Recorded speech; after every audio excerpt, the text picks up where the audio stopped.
Welcome to the latest episode of Platform Podcast. Today's guest is Clark Kirkman. It sounded like it was going well.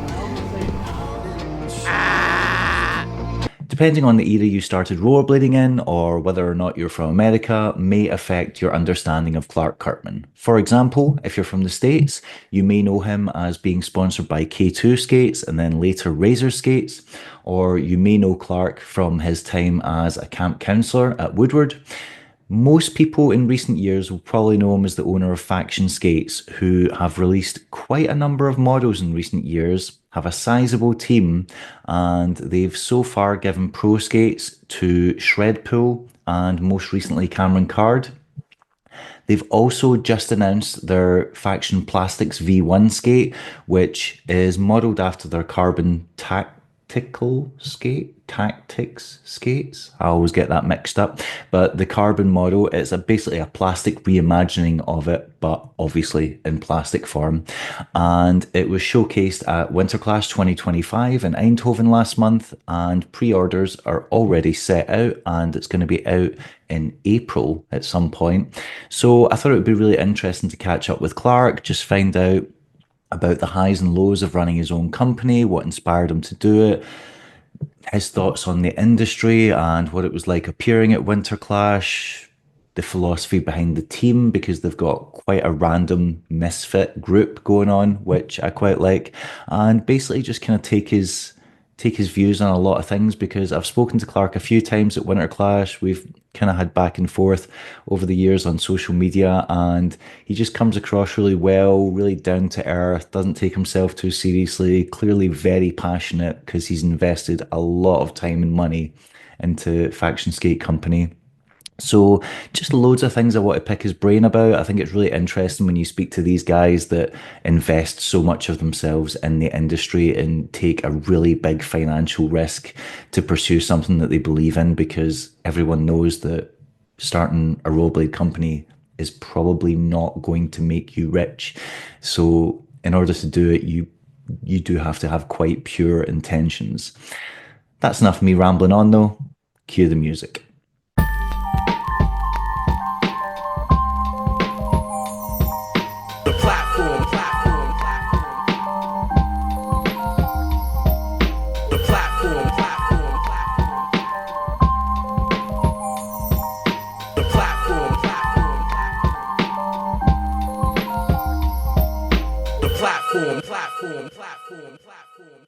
There's so many different settings, from the mics to the cameras to the computer to I got all the things. I was about to say, you're a fan of like gadgets, like I love them. Yeah, like getting any new anything really stresses me out. Like getting even just getting like when your phone dies and you have to get a new phone, I'm like, I will hang on to it until it's like falling apart. I'm like, I don't want to learn how to use it. Whereas you just seem to be like, yes, I want all the new stuff. The things. It's funny, like since I started the company, it's given me a really good excuse to like get all the things. So like cameras, lenses, like you name it, I got it. So I was about to say, didn't you get a 3D printer as well? Yes. That one actually was worth it. So with all the samples that I had to do for making the plastic boot, I would have had to pay way more for third-party people to print each one. So. Okay. Does it not cost a fortune to print them yourself, though? No? No, not really. Like, I bought the printer. That was expensive. It's like 11 grand. But I had to do 14 prints, and they were like about $300 to $400 a print. Okay. To do a third party. So like I had 14 of them to do, so that would have equaled out to like having an at-home printer. And filament's not that bad. Filament's like $20 a roll. So right, okay. Not bad.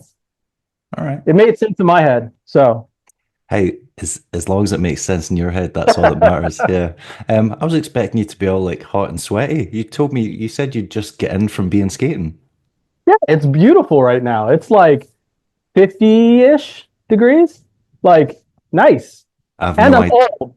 I don't do tricks as hard as I used to. Okay. I've got no idea. Right. I don't know what 50 degrees is in Celsius, but yeah.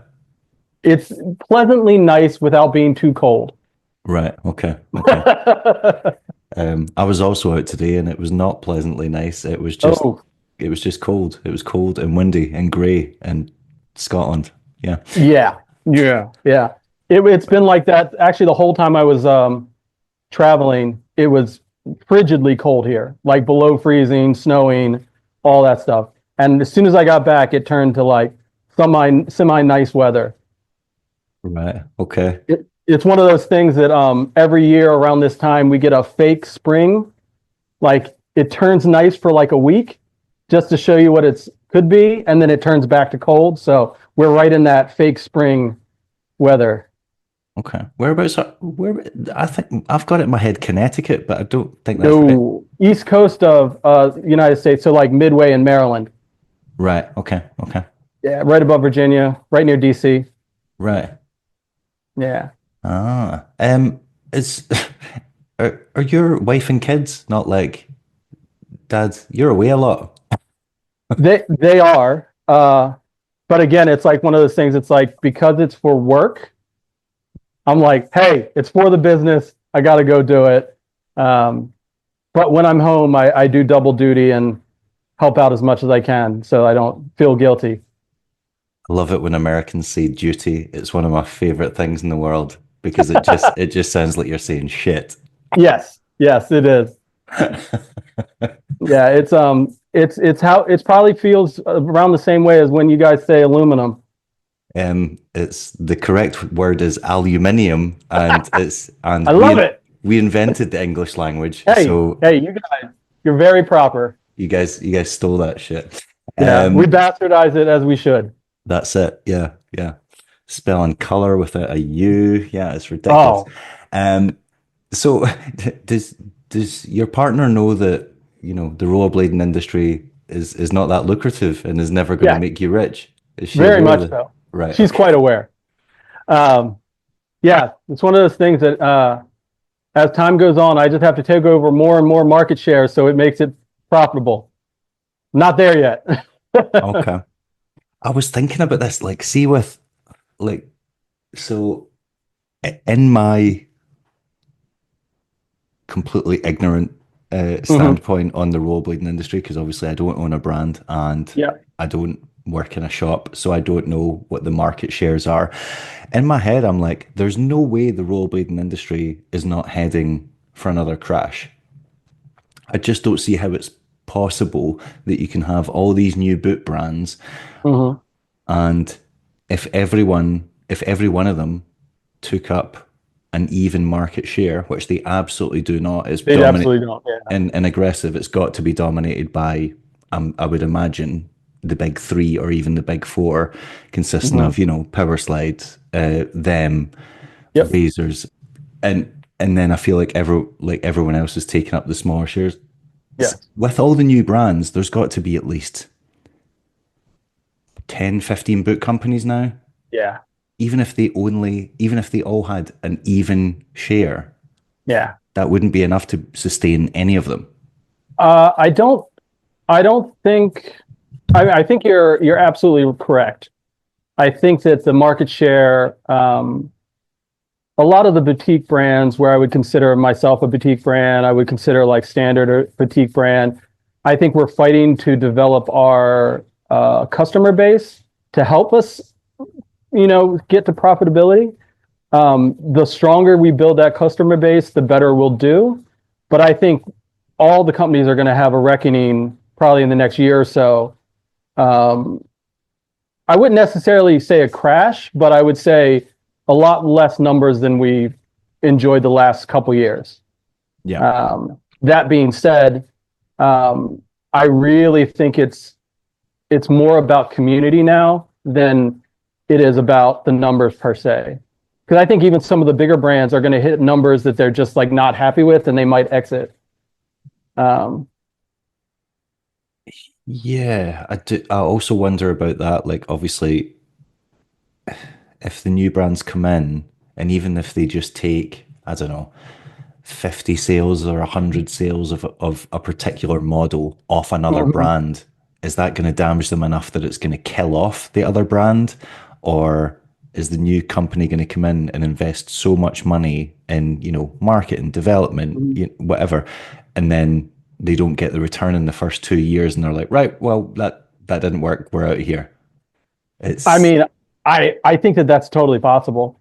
I think the brands that stick around are going to be the ones that have, um, again, looking at the profitability of it as well as the community they're building and whether they have a safety net to kind of rely on.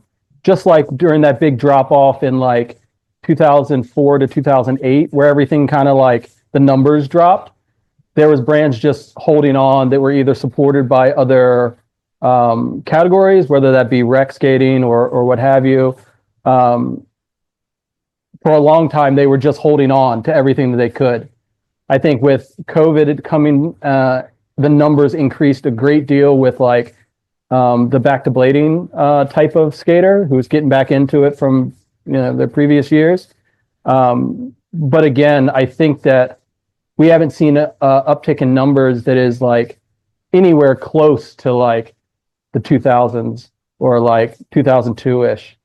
And I don't think we will for a very long time. yeah, yeah, I mean, I'd love to see it, but I don't think it's going to happen yeah. anytime soon. Yeah, it does. It does raise a lot of questions in my head because I've spoken to Billy from Mesmer about this a bunch, and I'm like, are you taking anything from this yet?" And he's like, "No, still working No. jobs, da da da, like making it work." And I'm like, with all these new brands, I'm like, that's got to be striking the fear of God into you. And he's Yes. like, nah, he's like, I've just decided I'm digging my heels in. He's like, Yeah. they're not in it for the long run. He's like, Yeah. I will go down with the ship. He's like, I'm sticking it out. And I'm like, right, Yeah. okay. I mean, it is one of those things you kind of gotta dive in all in for it, or there's no hope that you will be there in the long run. I mean, that's one of the reasons that when I started the company, I kind of just dove all in and said, you know what, this is what I'm doing. Because first of all, I don't think I could have given it the right amount of attention that it needs to be successful if I was doing a full-time job as well as trying to do this and trying to do the family life thing. And it would have just been too much for me to like do all of that at once. So um, I think that because our market is so small, it's really going to be those people that are like in it, whether it fails or not. Like we're in it for the long term because we love what we do, and we love the community that it's part of. And for as long as I can do it, I will do it. So I would guess that Billy and I have the same kind of mentality about that. Yeah. So what you're telling me is at Winterclash, it was you who hacked the Razor's Instagram and put that post up so that you could take their market share. That's what you're Don't get me wrong. I think it's industrial terrible. espionage. I think it's terrible what Andy did, and we don't need that. But I would be lying if I said it wasn't good for me as a brand. Like anytime any of the big brands kind of shit the bed, I'm just kind of like, I'm all right, but feel free to buy my skates. It's fine. Um, Actually, you were basically working the shop floor when that happened. So we're like the other stalls and like the other company owners like talking about it because when I came into the trade show on the Saturday, Matthias and Billy were like, I mean, basically laughing at Andy's expense, but at the same time, just like that was insane. Were the brands talking to each other about it?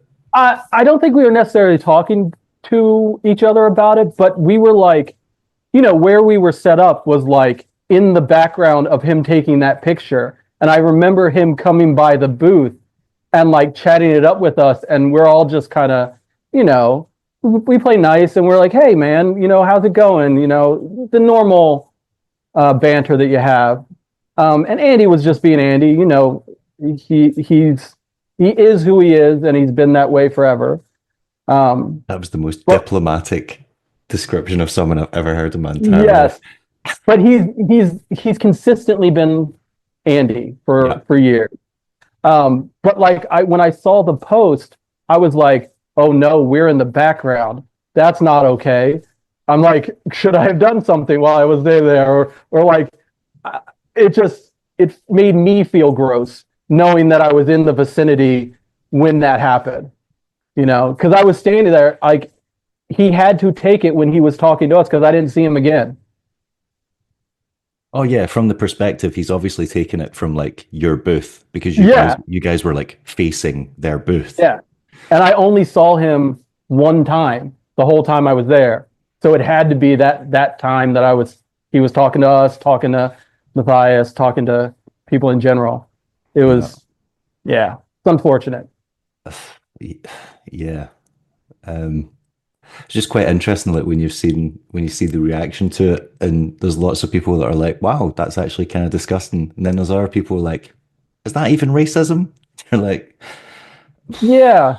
I mean, it's clearly racism. "No," but they're like, "It's not bad racism, though, is it?" I mean, it's not like he called him, and I'm yeah, just not going to say the word, Yeah, but he's like, it's not like he it's did his this, intention. and I'm like, His well, intention was bad. he never hung him from a tree or anything. No, you're right. No, there was none of Yeah. that. But like, it's not good. And it was just like all around distasteful and like just screamed of someone who was like bitter and angry inside themselves, like it, yeah, it was gross. But it was so gross that I felt bad even being in the vicinity of it. So, Yeah.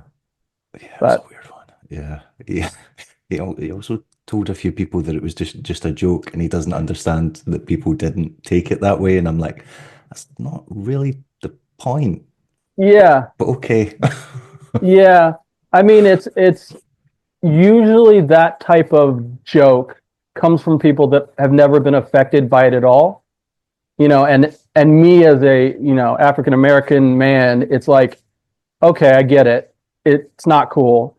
Like I've dealt with that stuff before in my life, and it's just like whether it hurts him or not, or he feels a way about it, or he thinks it's a joke, it affects people and how they exist in their lives in their world. And I'm glad to see that our industry had some sort of a backbone to say that it wasn't okay, even if it wasn't everybody.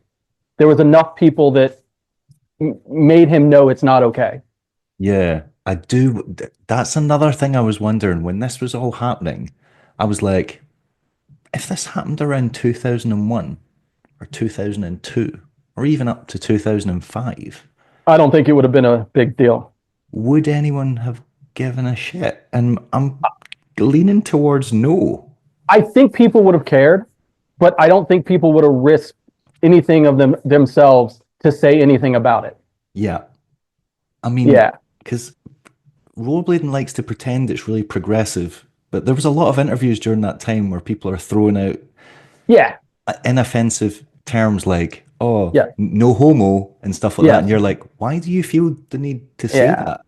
Our industry has a history of just having this like bro mentality of like over masculine, hyper masculine things and trying to prove that you're, the gnarliest person in the room or what have you. And sometimes that would lean into like inappropriate things as a joke and without realizing that they're people that you're interacting with that directly harms, Yeah. whether you're aware of it or not.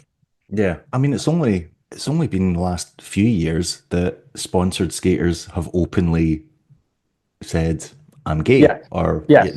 and you're like, it's taken us this long to get to Yeah. this stage where people feel comfortable or safe enough to be able to say stuff like that. You're like, And it's unfortunate because I can't even imagine what it would be like to have to hide an entire side of yourself just to be accepted.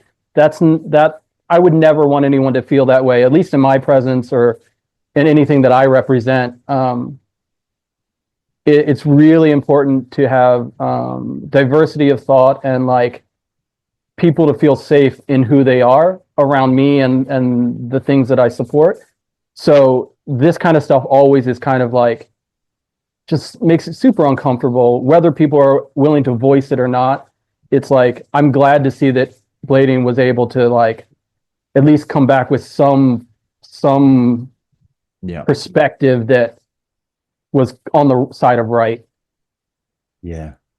Most we're still to see how that plays out, but yeah, Yes. we'll watch Yeah. this space, so to speak. So apart from that mild bit of excitement and entertainment, how was the rest of Winterclash? That's your third, right? Second or Third, third? Third? third, Third. third Winter Clash.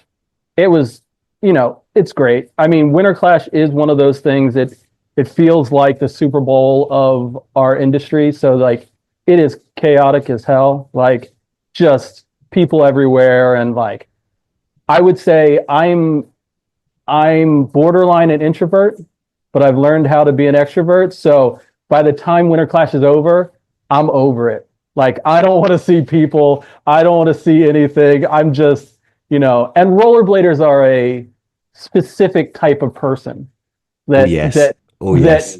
it just I'm not as young as I used to be, so I don't tend to have the patience to put up with a lot of stuff that rollerbladers tend to do just naturally. So, yeah, I by the time it's over, I'm ready to be done. But overall, it's a great trip, and I recommend anyone, if they can go to experience it. Um, and as a company, it really is the place to reach any European audience. Like you kind of have to be present to be considered a legitimate brand nowadays. So I it was is one of those places we'll be every year. right. I was going to ask that because obviously it is. I've done the stall a couple of times before. When Wheelstein started, never doing it again.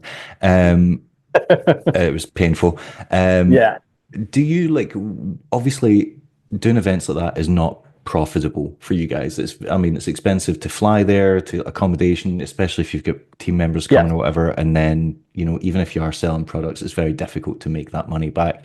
Yeah. But after you've done an event like that, do you notice like an upturn in sales or stuff like that because you've had a physical presence and you've interacted with like a customer base face to face, or is it something you like? How does that work? I will say across the board, each time we've been there, I've seen positives in different ways. So like the first year, um, it was mainly a marketing expense. It was a uh, positioning exercise to place us at the top level with these other brands to solidify our legitimacy as like an actual skate company. That was one of the biggest things when you first start out of like, we've had so many brands try to start in the industry and quickly fizzle out and disappear. But our goal the first time was really to position ourselves as one of the top brands in the space. And one way to do that is to sponsor events at a high level and have a presence so people can see our products for both the European market and the world in general, to kind of see us on the same platform as the thems and the rollerblades and the USDs and power slide. So the first Winter Clash we went to, that was mainly how I measured success was, okay, does us position ourselves well? Does it make us kind of look like we're kind of playing in the big league game? And I think for us that was really helpful. I think people were talking more about us after the first time we were there. More of a realization that we're here for a longer term than just say one of the smaller players. So the first year, that's what that was about. The second year, usually we plan our product releases and time them in a way that align with Winter Clash because it's kind of a good place to get as much coverage for the least amount of investment because there's so many people there. There's so much hype just around it. People are already excited to be there and just to kind of tag along on that excitement to say, hey, we're here too. It's awesome. Like Yeah. it makes it really easy for us to do that because the day-to-day existence of like a brand owner, you don't interact as much as you would think with like skaters. I'm at my house 90% of the time. So it's like, it's not the same as you would be at an event with all of those like-minded people, like to share your message. So the second year, it was really about the products that we're releasing. I think we had 2 pro models that had come out that year. So showcasing those. Cam's boot was still in the works. So we teased a little bit of that. So it was really kind of building the excitement around the brand some more. And then the third year, again, we have the plastics coming out. So like we timed this so that that would be when we release this, and it shows to the most amount of people we can to get the first glimpses of what our new platform would be. So I think going into it, it isn't a profitability thing for the individual event. It's more about getting as many eyes on our product and what we have going on and trying to build that hype train to build momentum into like pre-sales and sales and that kind of thing.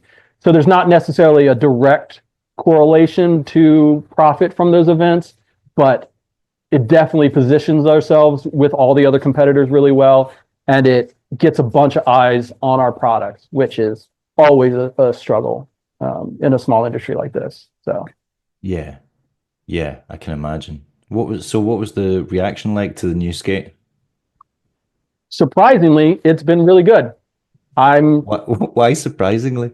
So I've been in rollerblading for a very long time. I know how rollerbladers can be. They can be particular and always have an opinion that sometimes isn't aligned with what you're doing, and they always want to tell you. So I have gone into every skate that I've designed. I've gone into it kind of holding my breath, waiting for that other shoe to drop, for someone to like, reminiscent of the old BMAG message boards, just like somebody to go in telling me I'm crazy and I don't know what I'm talking about. But we've been received pretty well across the board on our skates. Yes, we have people that don't necessarily like certain things about our skate, but never like anything too crazy or too negative. So that similarly happened with the plastic boot. I think there's a lot of it's very much so a faction boot. It has our brand philosophy to it. It is a flexi skate. It is what it is, but most people can see why people would like it, if that makes sense. Yeah, no, I get what you're saying. If I remembered this correctly, and you did tell me when you made the plastic, because I remember you showed me the sample last year and it had the Mhm. 45-degree strap, and you're like, well, basically just tried to replicate the carbon one Yes, in plastic form.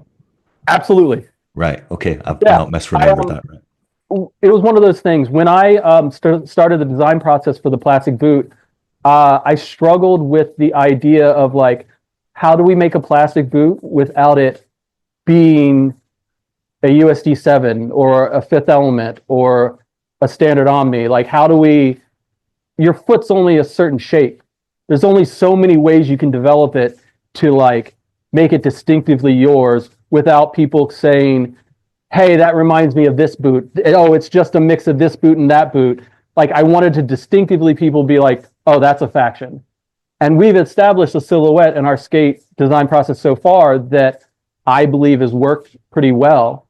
So I thought, why don't we just replicate that? Why don't we, just lean into like making the sewn in tag emboss, making the toe, the look down branding the same, like just, it worked before. Why not just keep that? Yeah. I saw someone in the Patreon like criticizing that. They're like, oh, I like the Yeah. skate. I don't like the fake plastic tag and the thing. And I was Yeah. like, of all the things, I know, right? of all the things to be like, no, I don't like that. Like, I was like, I did not even notice that until you drew my attention to it. Yeah, yeah. It's funny because like it I guess you could consider it lazy because like I'm not going to reinvent the wheel. Like we had something that worked with the carbon boot and like that shoe aesthetic. Like I liked it, and I figured with a slight bit of texturing and like placement of items, I think we could make it similar, and I think it could work, and it would fit within our larger product line to like you'd make it makes sense. You look at it and like, oh, that's a faction boot. Like it doesn't scream other boots to me. Yeah. Yeah. I wouldn't say it does either. A couple of people have, since I've put photos up, compared it to other models, and I'm like, Mhm. I don't really see that, but okay. Um, Yeah, and I also, to be fair, I've never skated a skate like it, but yeah. the past week being skating, I think I've skated it I skated it for 5 hours yesterday, Mhm. with no pain, I might add, which is kind of ridiculous for a skate because pretty much Yes. every skate hurts my foot in some way. Um, Yes. but it also doesn't, I can't think of another skate it feels like, which is odd. Like Yes. every skate you skate, I'm like, oh, this reminds me of that, or this has like the Yeah. flop like that, or like there's just so many examples over the years. But I think as well because I don't naturally skate any Yes. boot with like a low cuff or a V cut, I'm like, Yes. yeah, this feels unlike. Yeah. I can't compare it to any other skate. And It's really strange. whether it's good or bad, I think that our design ethos of like how we move forward is that we didn't want to just put out both with the carbon boot and the plastic boot. We didn't want to put out just our version of what existed.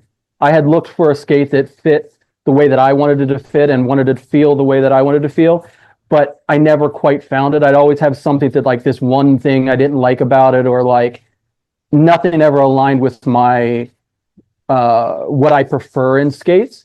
So I thought that that would make a good place to kind of start um, to put something out new. Not to say that we're completely groundbreaking or anything, but I would say that we offer something different than that's on the market now. So we've kind of developed our niche of where we exist. So Yeah, it's definitely. I definitely think it's a skate that it's not like an all-rounder skate or like one that, oh, this is going to have a broad appeal. It definitely fits into a yeah, certain niche. And now that you've got people like Jimmy Sis or like yes, Ian McLeod skating it, like the bendy, as I call them, like the rubber leg people that can yep, just seem to, I'm like, this makes sense that they use these skates. I'm like, I yeah. get this now. Yeah, okay.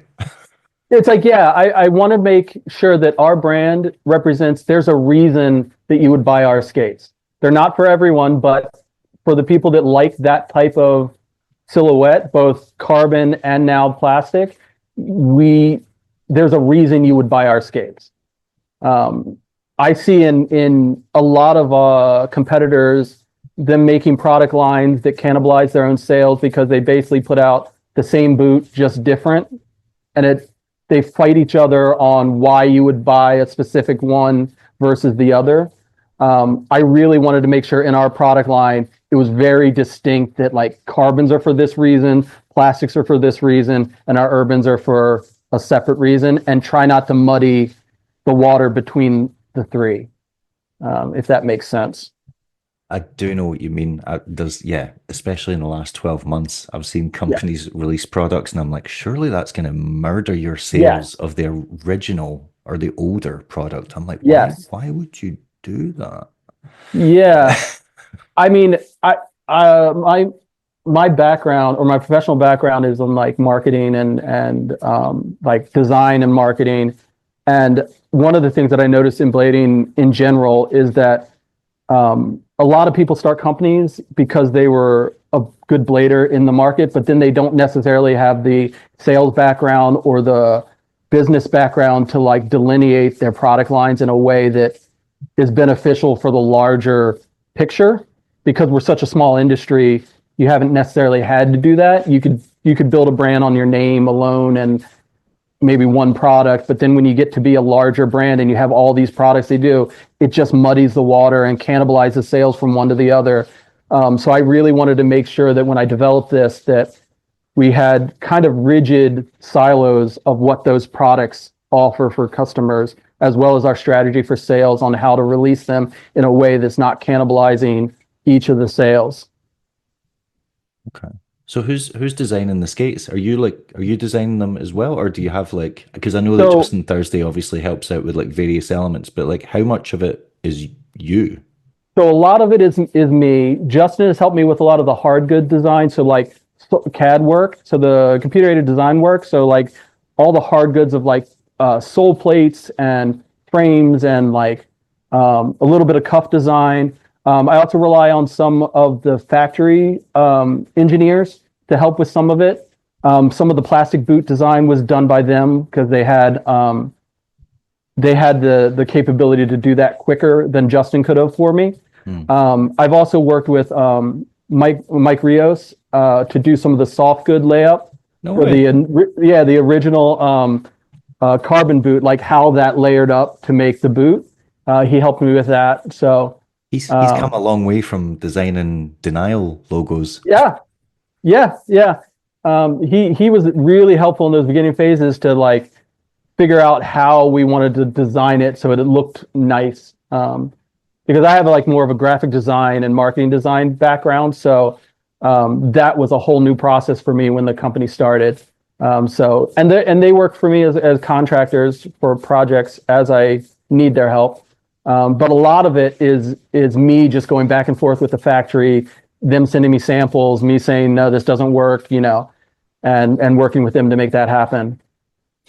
Because the carbon boot wasn't an off the shelf boot either. Like No, you guys no. designed that yourselves as well, right? Yeah, I Mhm. thought so.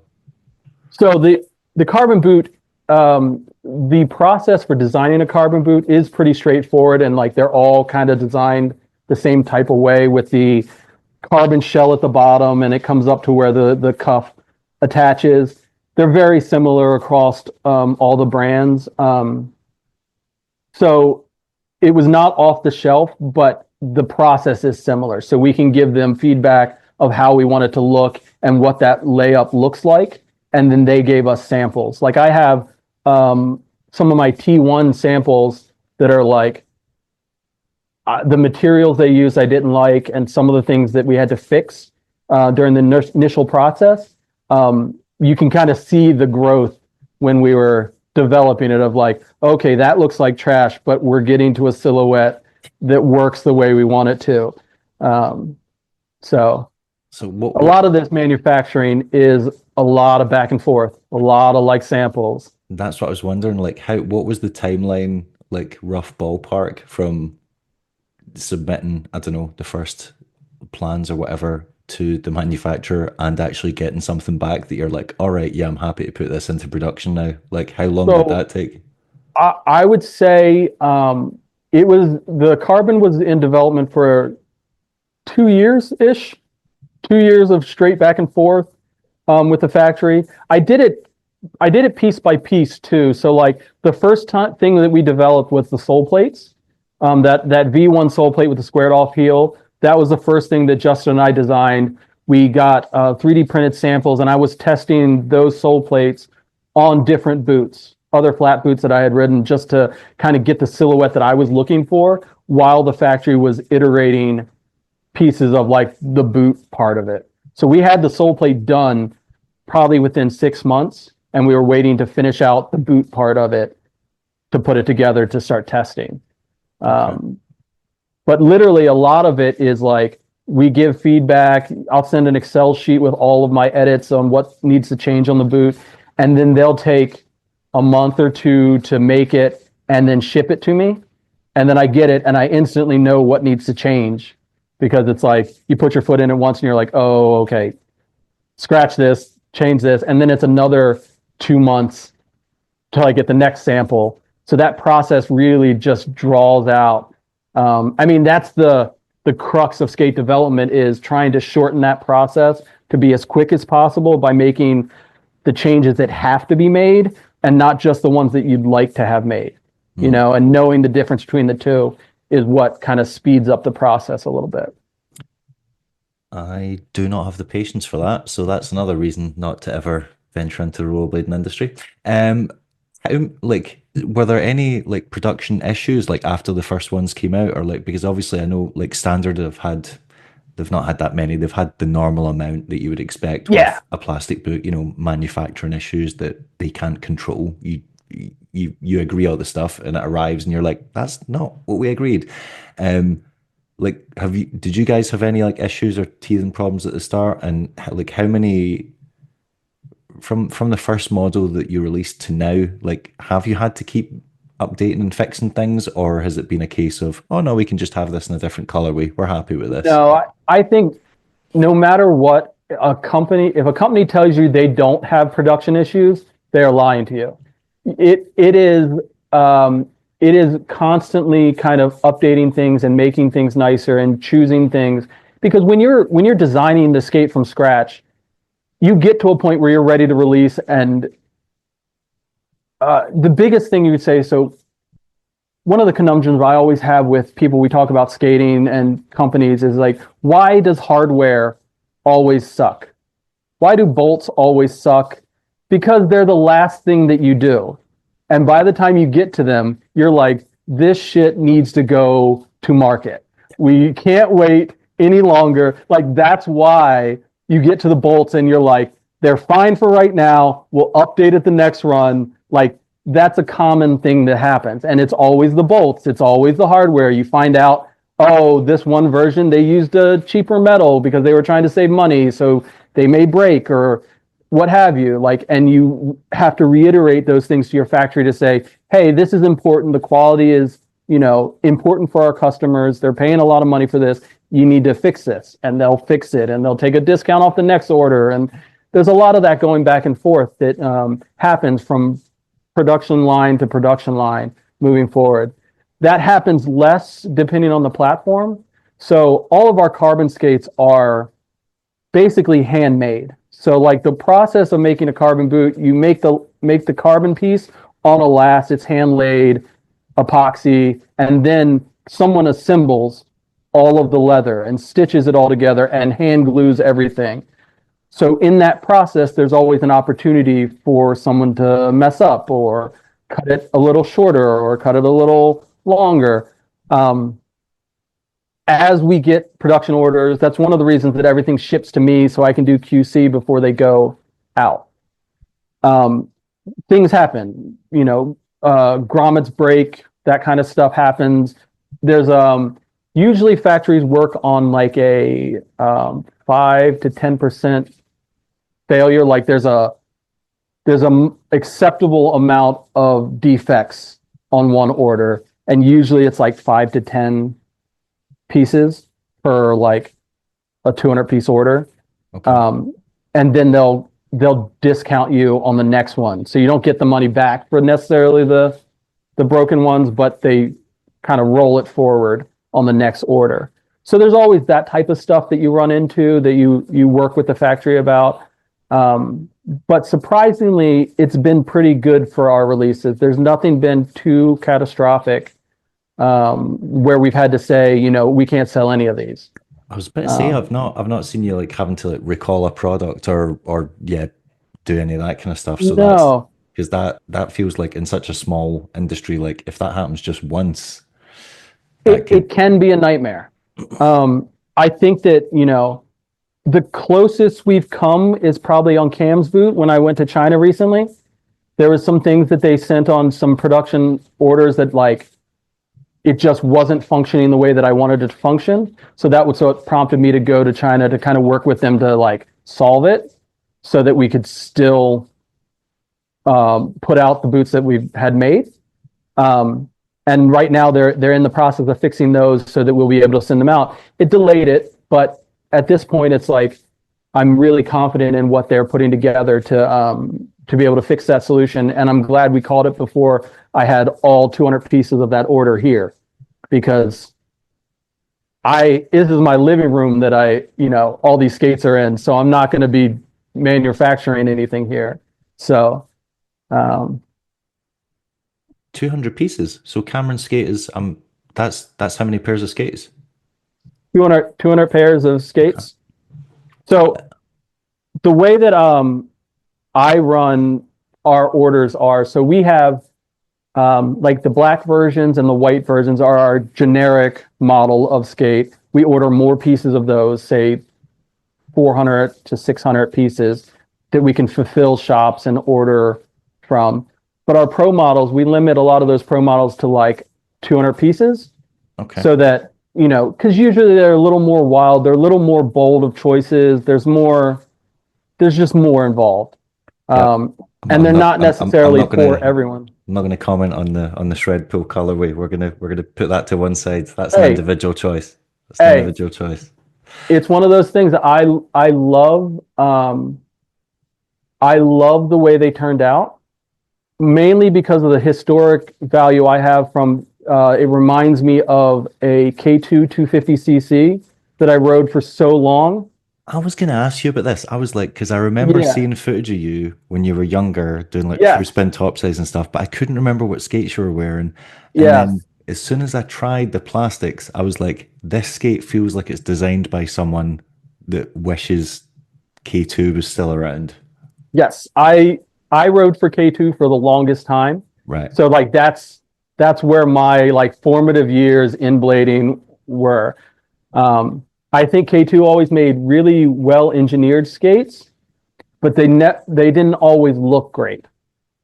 So there were some that were just bulky looking, like the inline of like transfers and like that model. They performed beautifully, but they were a larger, bulkier looking skate.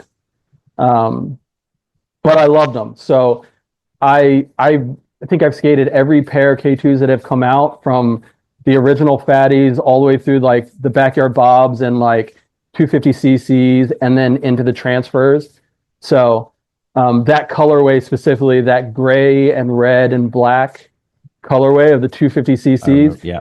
the shred pulls just scream that to me. Okay. So for me, I'm like, okay, I love it. But again, sometimes skaters, I think skaters all have a unique perspective on what they want for their pro model. And one of the biggest things that we have to deal with when we're working with professionals is, okay, they want this wild thing that they really are stoked on. I want something that's going to sell a lot of pieces.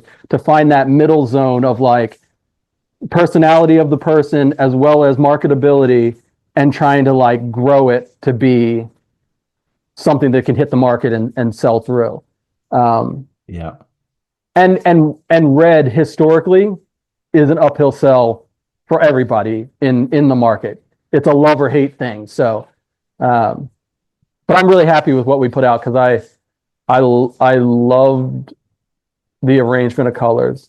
One of the things that I wanted to do, and I think it only works for shred pool, would have been to do a different color layup on the right and left skate.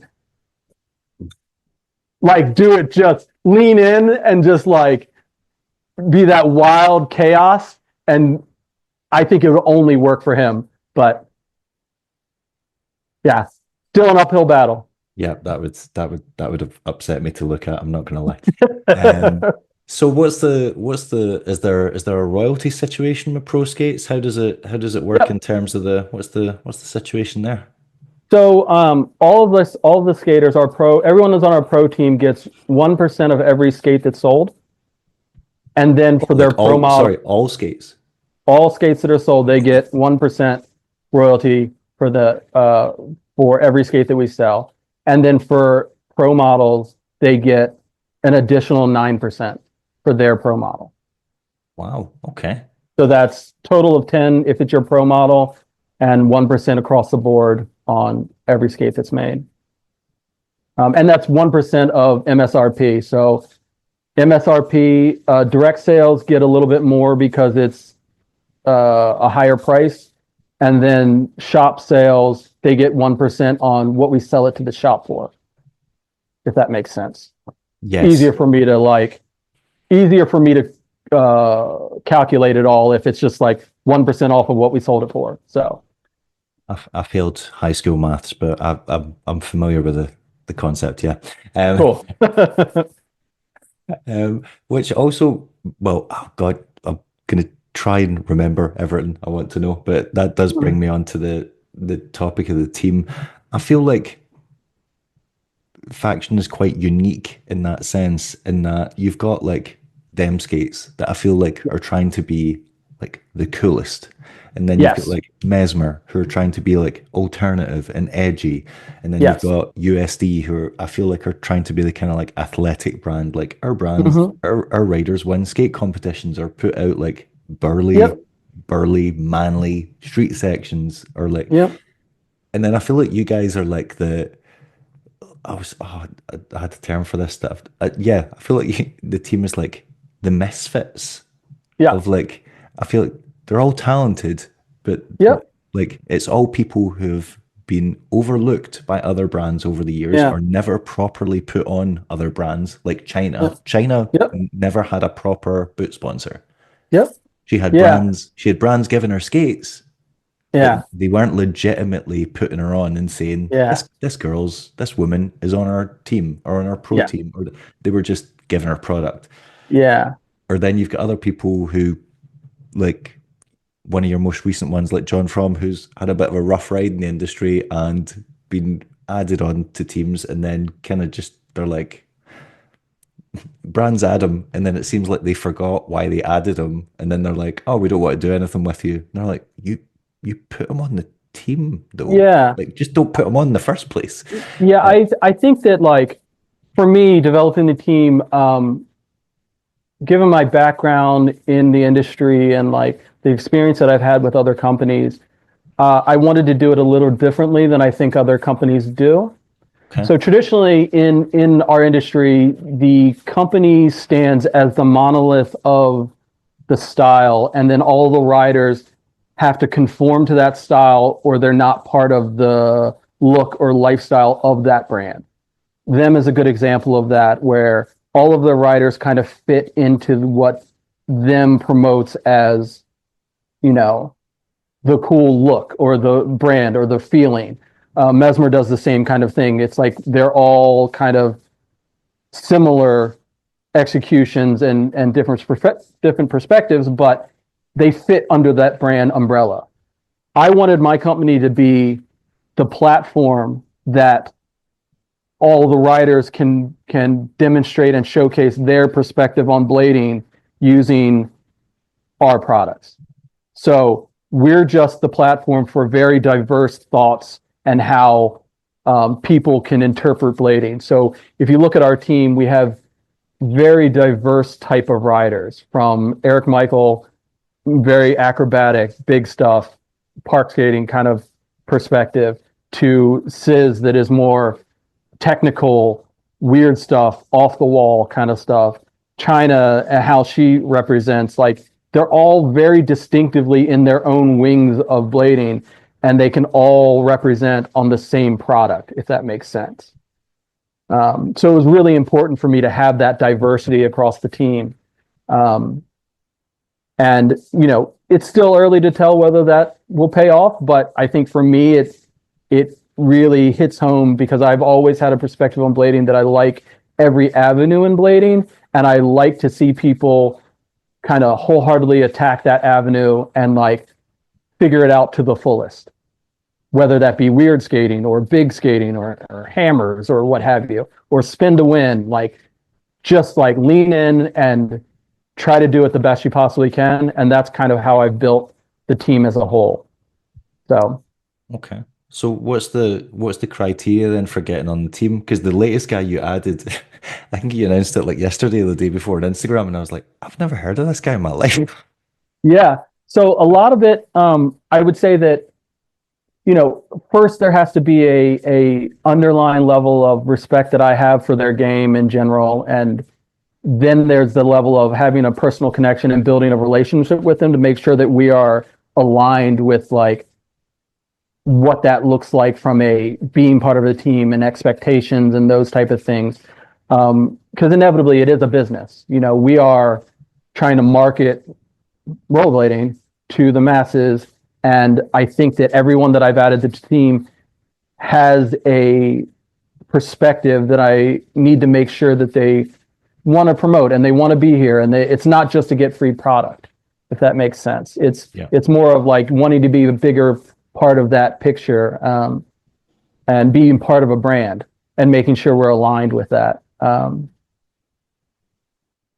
think that, you know, as a business owner too, I think location is a big deal for riders, that their communities that they have and they've built around them are what we're going after and trying to be involved in and trying to support from a brand standpoint. So we've had a lot of success with those communities that are built around our skaters to be the people that are buying our skates when we were a small brand. So as the team expands, like Cody is in South Carolina and Atlanta area, there's a lot of market there. There's a lot of rollerbladers, and to have a rider that is in those sessions and skating with them day in and day out gives us visibility that we can't get from posting on social media or putting out random videos. It's more of a personal connection that people have. It's the same thing that people used to do for razors when they would have shop flow. They'd flow an extra pair of skates to those brands, and Yeah. people knew razors because their hometown hero rides razors. And like, it's that connection to those individual communities that I think we're trying to build with our team. Yeah, I was thinking about that the other day, how they basically just kind of built this army Yeah. all over the world at one point when they were properly investing in the sport Yep. and like motivated. And it literally felt like every like what you want, yeah, like hometown hero, every like really impressive guy from every major city, not just in the States, but like Yep. worldwide, was Yep. on shop flow for racers. It was Yep. insane. I mean, I rode shop flow for razors in like early 90s. Like, it was just a thing you did when shop, because what they would do is they would, have minimum order quantities that a shop had to order. If they ordered 12 skates, they'd get a 13th pair for free, and that shop could give them to anyone they wanted. So like, that just was able to build the customer base because it didn't really cost them much. They sent one extra pair of skates, and that kid rode those skates because it was like the first time they were getting a free pair of skates from him. So they were stoked. It didn't matter what they were. They were happy to just get recognized. And like, that's the grassroots kind of building that I think our industry needs, of like connecting with the communities and like finding those people and supporting them the best way you can, and try to build it, because for the last 10 years, we've missed out on that for like industry wise, because those big companies have been just holding on, trying to survive the downturn of numbers. A lot of those programs disappeared. So, But I imagine to do it on the scale that they were doing it would have actually eventually been very expensive. Like, so yeah. you're saying, oh, it's just an extra pair of skates, but it's an extra pair of skates times 1,000 Yes. theoretically, because When you get to that large size, it does become more stressful and more costly. But I think that it's an investment that's worthwhile, that actually grows the sport more than some other efforts that you would go through. true. Yeah, true. I also feel like you've kind of created your own little like hippie commune with the compound, and like Yes. I obviously see the events that you've had there, and then in faction tactics, there's a lot of the footage taking place there, Hmm. and like when faction started, I was like, I wonder how this is going to go, and then like you obviously started building the park first, and then you started like selling products on the site, and I was like, God, that's not really. Oh, they're just releasing a wheel to like fund stuff to build the ramp. So I was like, that's never going to work. And now it's like several years later, and you've got like these skates. You've had multiple pro skates out. You've had like the team skate, and I was like, well, that Yeah. really, it didn't. At the start, it didn't seem like it was gonna. Didn't seem like it. Yeah. You were gonna I see mean, this through, and now you've built there's this like hub. there's so many. Our industry, there's been so many brands that have come and gone, that start out with like meager beginnings and like start a t-shirt brand or what have you, and like Yeah, just never really pushed it enough to build it large enough to be sustainable. Um, and don't get me wrong, I was afraid of that as well. When I started the company, I didn't want to start a company that was like a t-shirt company that was like um, low cost to start, but then you could expand it. I wanted to give back, and I wanted to build something big, and I just didn't see a way to do it without kind of just going for it, whether that's good or bad. I was like, you know what? I would be mad at myself if I didn't try. So, what is the thing that people are afraid to start when they start? Oh, we'll do a full skate boot company. Let's do it. Um, don't get me wrong, it was probably the scariest thing ever. But I think that the compound allowed me to have a testing facility per se, a hub for that would attract people to visit, that also could start those team conversations. Like Jimmy and Eric and Cam were all people that I knew previously from the time that I worked at Woodward. Yeah. That would came to visit to skate my ramp. Like right at the specific time when I was starting the company and I was thinking about team and like these guys would be perfect for it, underserved people that deserve a little bit of spotlight, and we could start those conversations because it has been really important to me to have that personal connection, that I actually like the people that ride for me, that it's like a mutually beneficial thing for me. I don't know if other companies do that, but it's important for me. With some brands, you're like, yeah, I'm not going to name them, but there's certain brands, and you're like, there's no way these people are even friends in real life. There's no way. Yeah, yeah. Like it's super important that we get along. Don't get me wrong. We all have our own quirks, and relationships ebb and flow a little bit, but we all genuinely like each other and like to hang out with each other. So that was super important to me. And especially as we add people to the team, there's always kind of that first meeting where they'll come out here to visit, skate the ramp. I'll see who I can have here just to, you want to test to make sure personalities are meshing well enough that we could be on a tour together. Like those things are super important to make sure that my life isn't hell, because no one, sometimes it's hurting cats with rollerbladers. It's no one hard wants to be in a van with people like quarreling and bitching at each other. Yeah, that'd be yeah. painful. And I'm adult. I'm 46 years old. I don't have time for that. I don't. I have 4 girls. I get enough of that at home. I don't need that in my professional life as well. So, so the compound allowed me to have that place where the team and people can feel at home to come visit. They can skate. It's a good hub on the East Coast to be able to like travel for events and like what have you. Like we're like 3.5, 4 hours from New York City. So going up for any of the contests that are up there are good. We can, 10 hours to Atlanta for any contest down there. Like we can travel up and down the East Coast pretty easily. So it really is nice to have it as a hub for our little corner of blading. Does Tree still live there? No, but he should be coming back. I think he's coming back this summer. Last summer he was there all summer. Right, so he was just there for the summer. Yeah, he was camping in my backyard. Right. I did wonder about that because I was like, has he just given up his life and decided he's going to live in a tent on Clark's land? I was like, what's... It was great. I was always curious about what that whole situation was. It was great. Like it seriously is. The compound is a safe space for a lot of people where they can just come skate, no pressure. Like sometimes when you go to events in session, like sometimes it's a lot of pressure to be skating with the top people in the industry. No matter how old you are or how long you've been skating, you get a little starstruck when you're skating around and you're just like, oh my God, oh, and now I gotta go. Like it becomes a lot. So sometimes it's nice to have that kind of quiet place to skate, just to like do whatever you want and just recenter yourself sometimes. So I try to make the compound be that for not just our team. Anyone that wants to come here is more than welcome. They just have to hit me up. So it's really a hub for blading on the East Coast. Okay.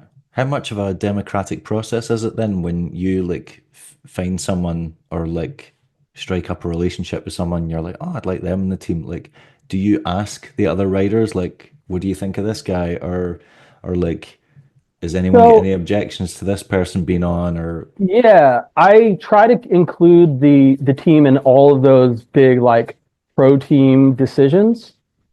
That being said, inevitably it's still my company, so I inevitably get to make the choice. But I definitely float people and have those conversations with the team before we move forward in any like decisive way.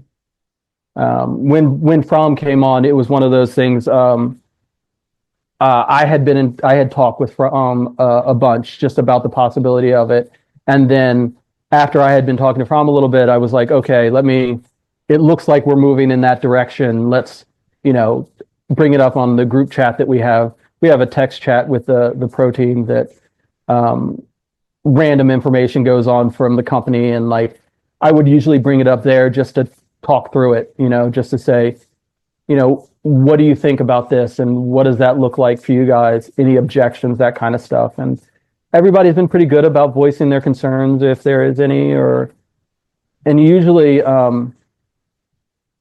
so far we haven't had anything that's like absolutely not. Like that's not really come up. But I'm pretty good at. And you added John Fromm to the team, and that's been your biggest regret. Okay, it's fine. It's fine. It's fine. Not at all. Fromm's the best. It's funny. Everybody on the team has their quirks, and we all are similar but different, vastly different across the board, and we all kind of fit our own little pieces of the puzzle, And Fromm fit right in there with all his quirks and everything. He's it's been great having him on the team. He's so funny because I've hung about with him a few times now. He was over in Scotland for a while, years and years ago, and we went out drinking, and I always just thought he was this kind of quite happy-go-lucky, easy guy. And then I was standing with him watching the pro finals this year at Winterclash, and every time someone like set off one of those stupid like banger things with like, the confetti coming out, he would like jump out of his skin. He's like, I fucking hate that guy. Why would he do that? And then it got to the point where I would looking around, and John's just like staring at the guy, just like he's not even watching the competition anymore. And John was like, he's just got another one out of his bag. He's gonna they're not catch me. And I was like, dude, I never realized you were so anxious. I was like, you've been here before. You know what the atmosphere is like. People are going to do dumb stuff like that. Yeah. And he was just like, he's like, I'm not dealing well with this at all. He's like, this is too much chaos. It's great because it's one of those, I've had this conversation with people about just rollerbladers in general. Usually people that get to the top levels of blading get that way because they're really particular about their blading, and they like have done it over and over again. They're repetitive. They are very focused, and like I would say everyone on our team got to the level they are because of that particularness, that ability to focus. And some of them, it shows in different ways. Whereas like John is very particular and like very aware of things around him, and like is thinking about everything, and he's in his head a lot. Yeah. But like, that's one of the things that got him to where he is, and it's amazing to watch the process of them like learning new tricks and doing things. Like when we're skating street sections and filming stuff, like you can see how they're processing things, and then you see how in skating he processes it this way, but it also translates to how he is as a person just in general. It's so fun to watch those pieces come together. Because everybody is so different, but there's trends and like things that are very similar across the board. And it's because I was very much that way when I was in my prime of just like over and over again, overthinking it, thinking things through too far. Like as an older skater now, I realized that it was a little bit obsessive in my process. So. Yeah. My partner's a doctor, and she's just like, obviously I've been rollerblading for well over 25 years. And she's like, it's just so, we've been going out for like over 20, and she's like, you realize you've got like rip roaring undiagnosed ADHD. She was like, you've just never been to a doctor about it because it's never like, I don't know, prevented you from doing it in your life. She's like, but you've 100% got it. Yeah. and I'm like, you would not believe how many rollerbladers either have it or are diagnosed. And I'm like, because I can see the personality to do something over and over 100, 1,000 times until you like get it to the level that you want. You've got to be on some kind of spectrum. Normal people don't do that. Normal people go, absolutely, this hurts, I'm done. Or normal people go, I'm getting nowhere with this, I'm done. Yeah. Rollerbladers just keep going. Yeah, and that's a conundrum I've talked about this with a lot of people, is that it's kind of a catch-22, because skaters get to a point where they're really good because of that alone time that they have of repetitiveness, doing the trick by themselves.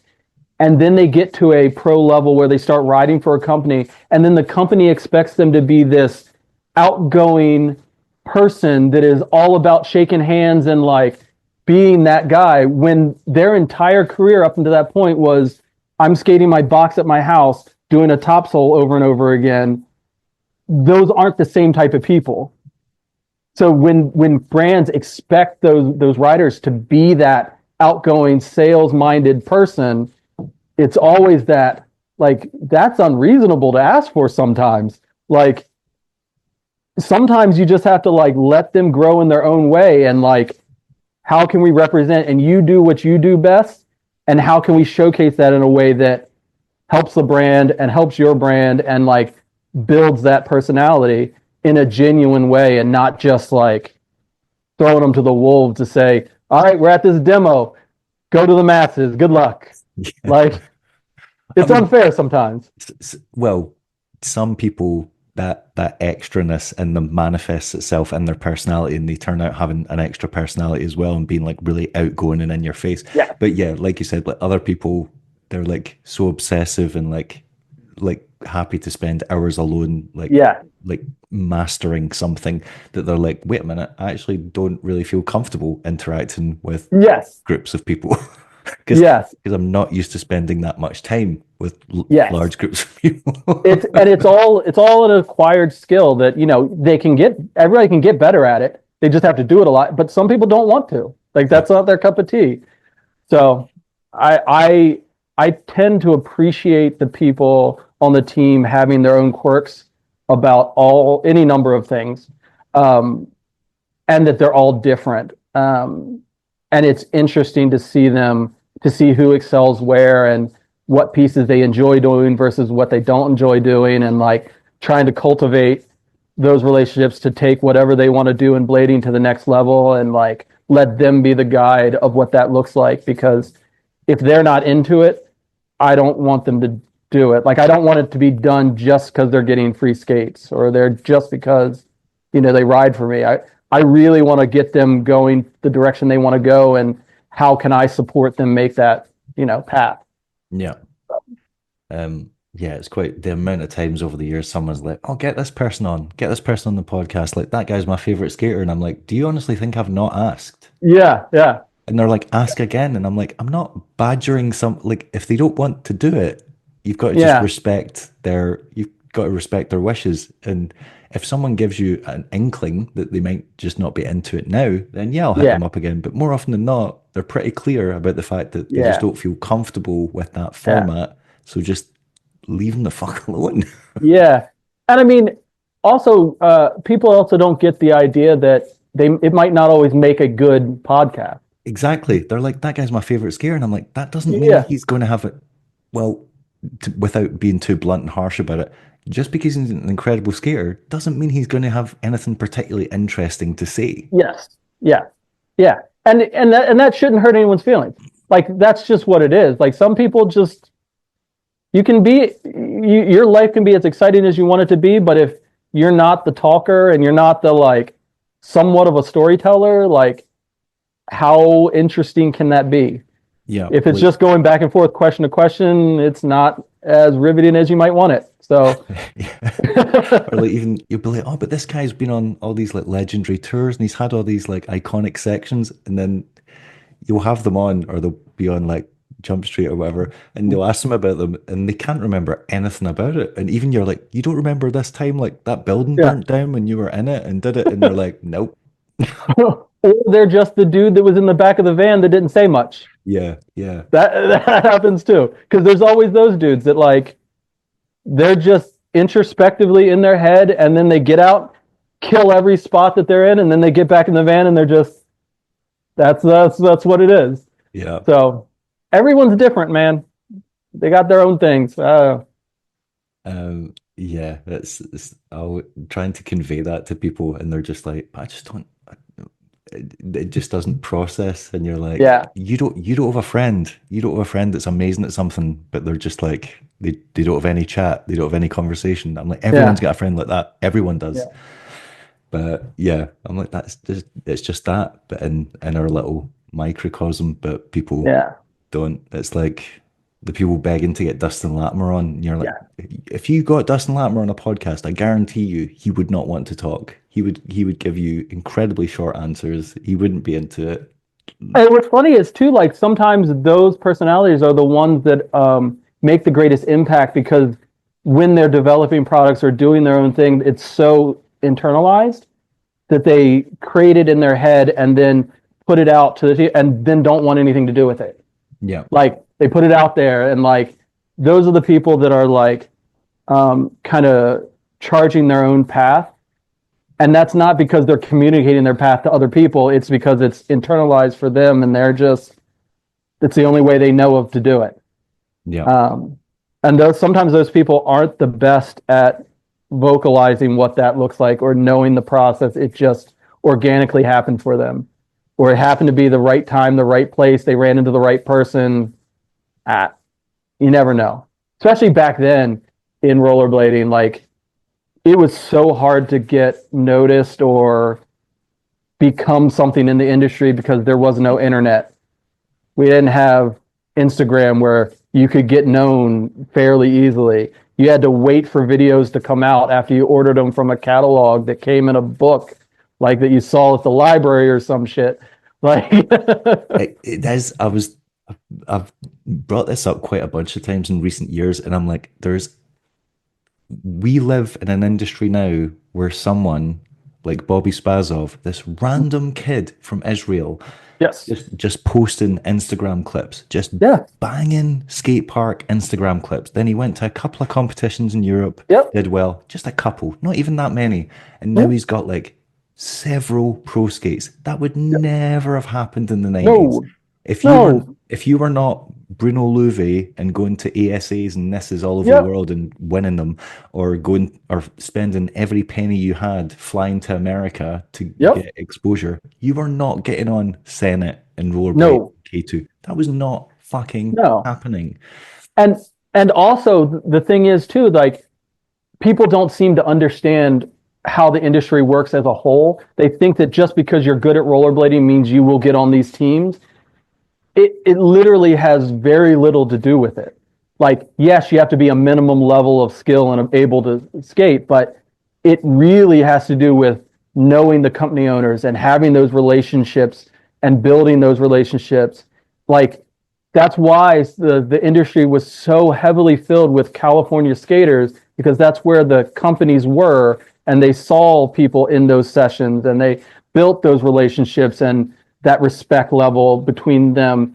It was so hard for someone in the Midwest or like in the East Coast to get that type of exposure Yeah. that the internet now allows you to have almost instantly if you just are consistent about posting.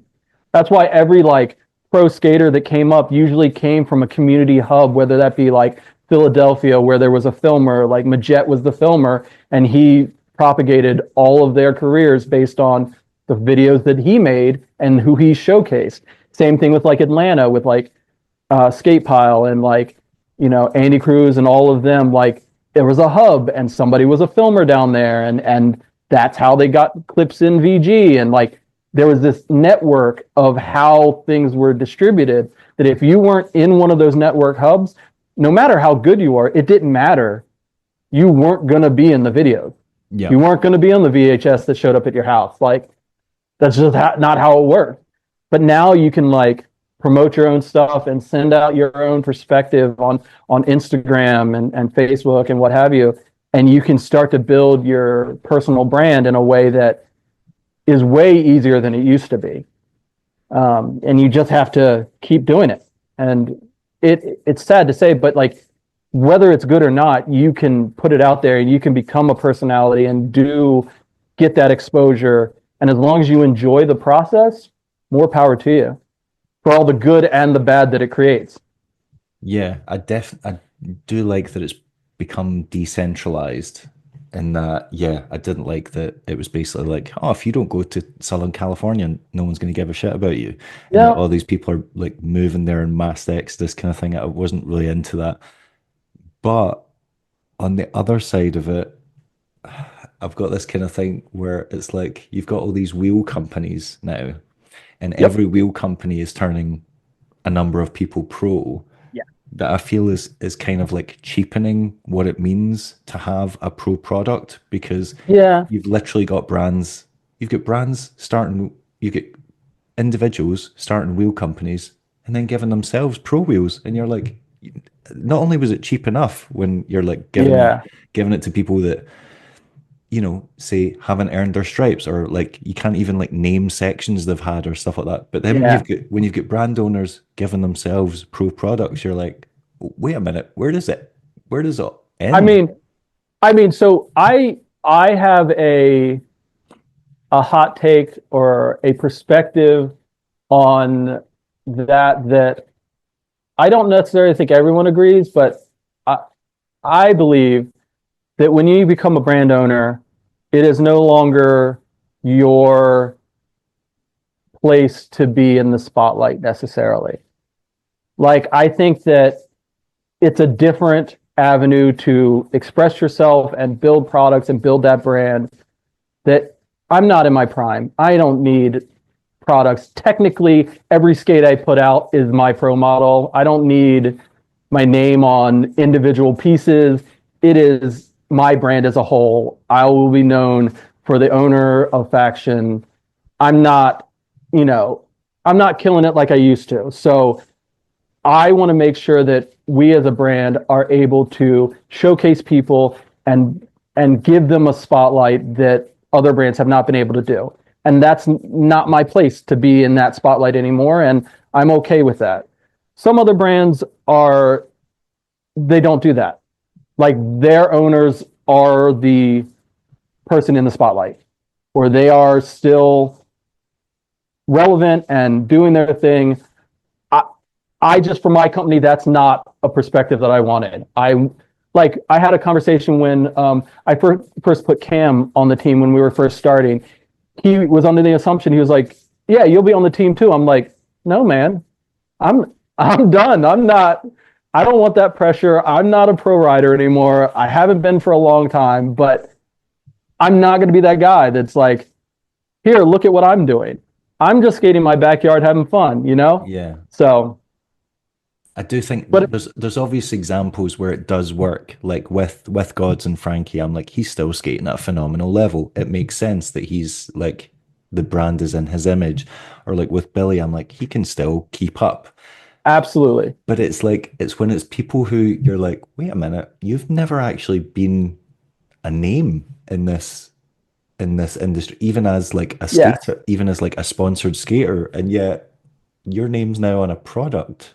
But again, it's like there's an opportunity with companies with low cost for entry, wheels, clothing companies that um, you're able to build it off of your crew or what have you to show some highlights of people that aren't shown.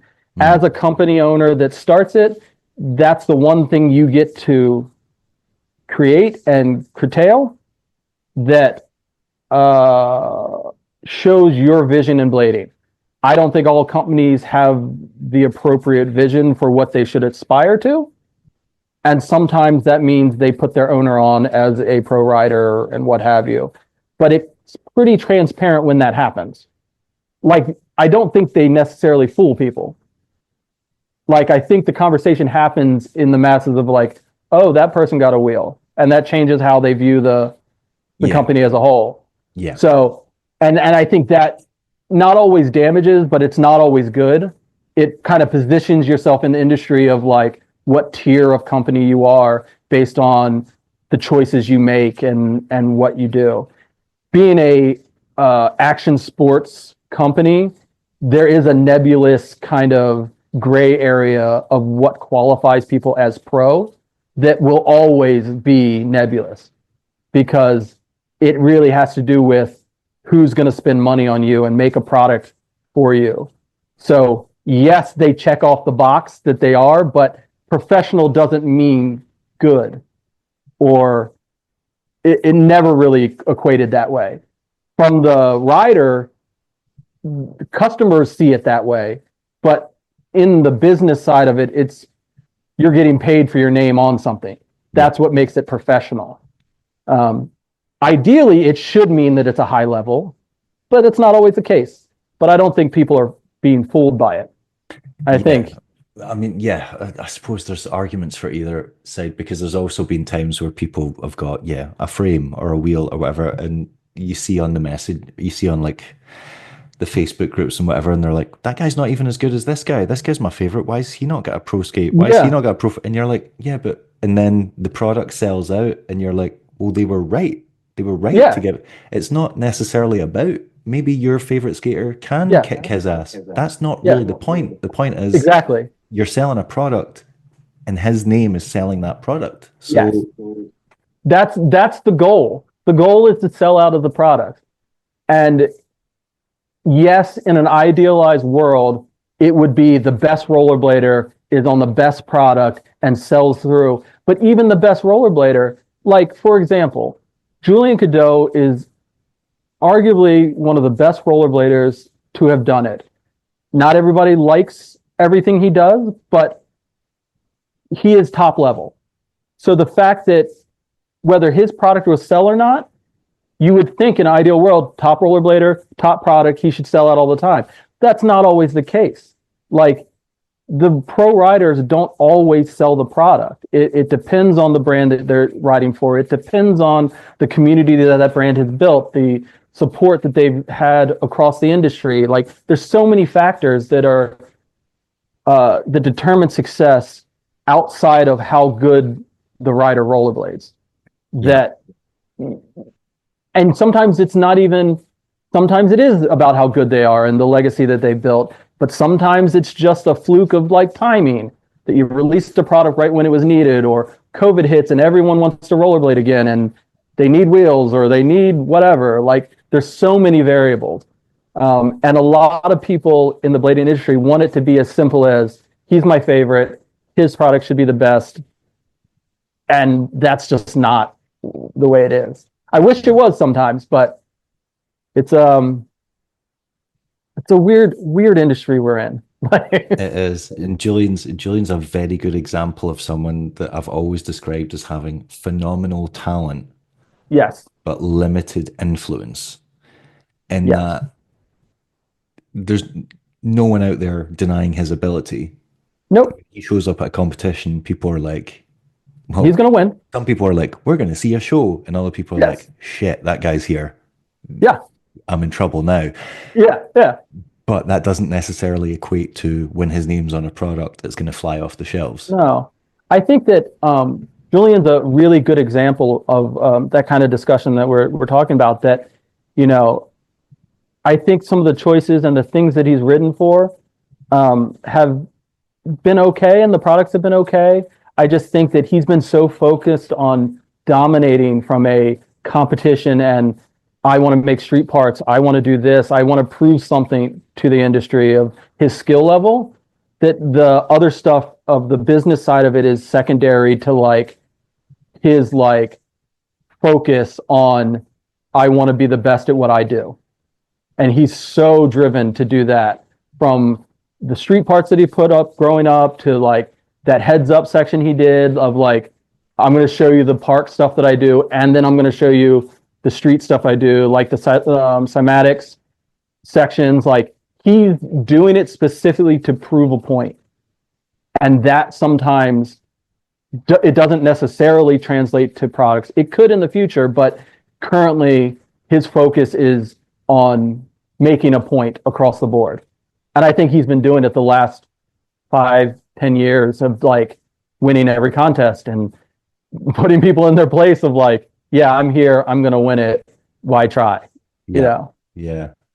It reminds me of like when Brian Aragon was talking about how he had the choice of getting on K2 and getting on Razors. And he's like, I can join K2, which was kind of what he wanted to do. But he was like, or I could join one of the most currently one of the most iconic teams in the Yeah. rollerblading industry. And he's like, if I join K2, I could end up being a nobody. He's like, whereas if I join this team and I become one of the best riders on the team, I'm gonna become an icon. Yeah. And it's I like think that making those smart business decisions. And I feel like if I think Aragon, no matter what, where he went, just because of who Aragon is and what he does, he would have been all right.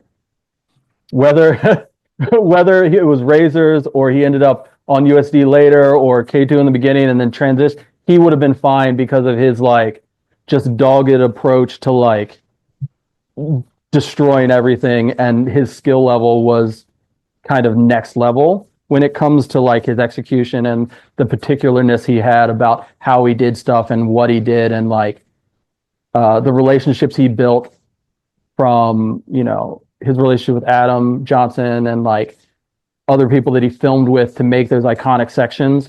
He would have been fine whatever skate company he went to. I think that Razors helped him on that initial push to transition from a contest skater to a street part kind of personality, that it would have taken him longer to get there, but I think he would have gotten there no matter what, just because of who he is in general. But I do wonder if, because Julian was obviously, he was on USD for ages and it just kind of never Yeah. went anywhere, which is why he left. Ended up getting a pro skate with Trigger, but because it was with Trigger, Yeah. it didn't have the same level of impact. Whereas Yes. if USD gave him the sign off and gave him the pro skate, it's like, oh, well, wait, Yeah. he's getting a skate from this brand, the Yeah. big guys, Yeah. as opposed to getting your first pro skate from I agree. a brand that everyone's like, who?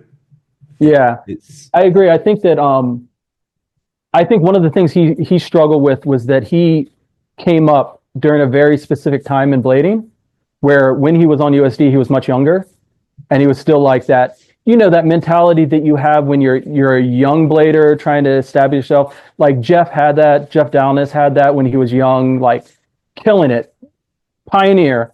But like you're still at like your young legs, and you're like your young. Danilo kind of has that now, where like coming out of being a kid, but still really good, haven't quite found your grounding yet. I feel like I know when, what you mean. You're really talented, but it doesn't quite feel there yet. It feels yeah, like a bit unrefined, or like you've maybe not got the best trick choices. Like you're it's just like your maturity in blading hadn't quite gotten to that. I like to call it, it's like your adult legs haven't fully come in.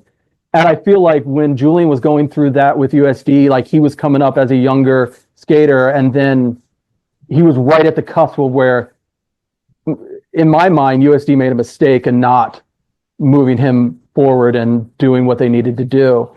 But when he switched to Trigger and what have you, it's just, yes, it got him a pro skate, but it probably would have been better to wait for USD or whenever Matthias wanted to do that, be the path they went. But sometimes we only can blade for so long before we're kind of out of it, you know? And I can only imagine that like, you're thinking, you know what? I want the spotlight now. How can I get there? Like, it's a transactional thing. and it's a matter of being like, you're like, well, wait a minute. If I do stay loyal and I do just wait it out, what if I just end up waiting? Yes. What if it And that's a never comes possibility. and then I've made this terrible decision when this other brand wants to give me some? And it's Yeah. like, I feel like a lot of success in the blading industry also falls down to luck.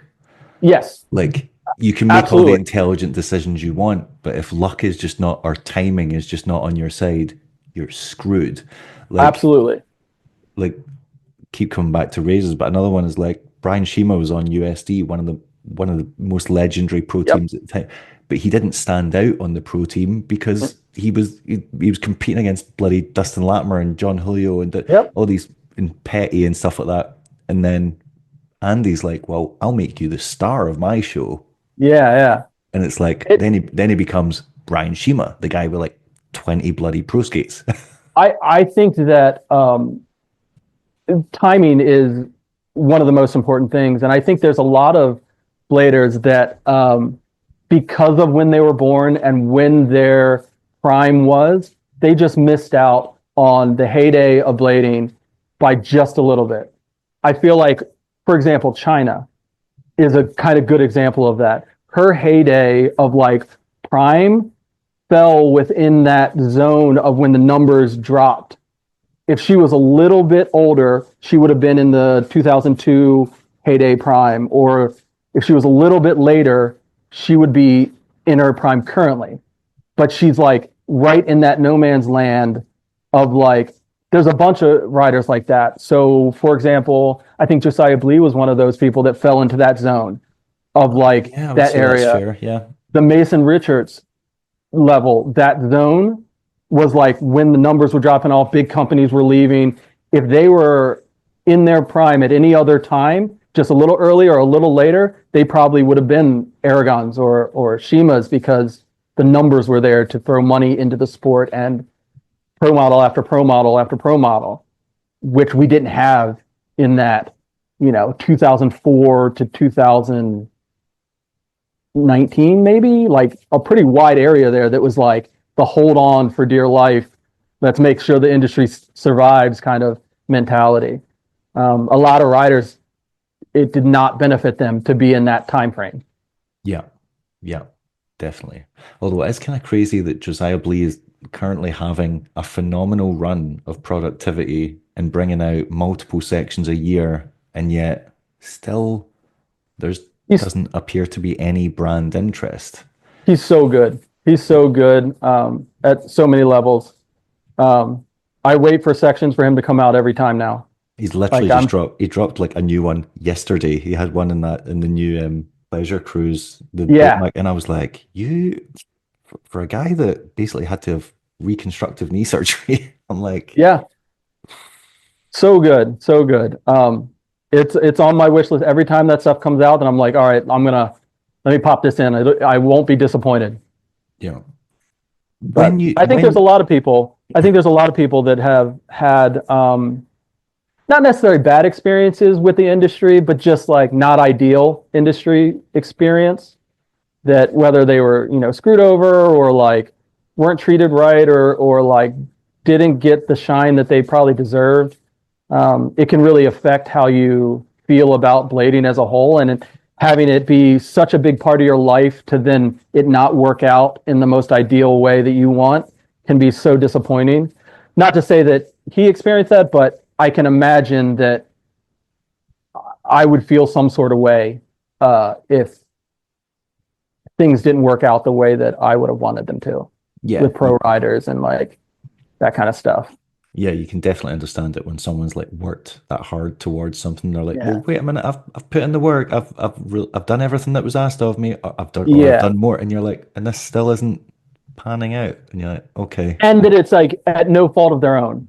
yeah, Like it has more to do with the owners that they necessarily interact with or like those discussions that really didn't have anything to do with them. Like they might have not understood what was going on, but the owners did, or whether they took advantage is it could have, I don't know, but I feel like a lot of rollerblading is done off of a handshake or even just a like napkin kind of agreement that I try very hard not to do in my how I'm doing it. Like all of my pro riders have full on contracts every year. So it feels like the only right way to do it.